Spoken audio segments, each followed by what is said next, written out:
s'agit d'un nouveau référentiel qui consoliderait les chantiers engagés dans le cadre du premier plan.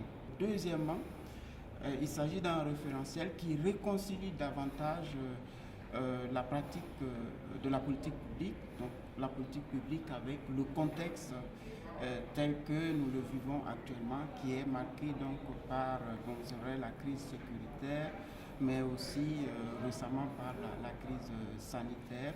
La question de la réconciliation nationale, la question donc de l'effritement de la cohésion sociale.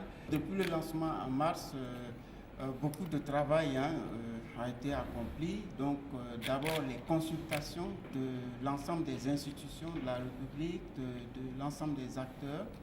Ensuite, les travaux sectoriels donc, qui ont été capitalisés, les travaux des régions qui ont chacune fourni un rapport de contribution. Il y a eu un ensemble donc d'études également qui a été faite en fait pour renforcer l'analyse diagnostique de la situation économique, sociale, institutionnelle du pays. Et l'ensemble donc de ces différents rapports ont été donc synthétisés, y compris l'ensemble de l'information qui ne figure pas dans les rapports qu'on a extrait donc des consultations des acteurs et l'information qui est dans la mémoire vive des acteurs.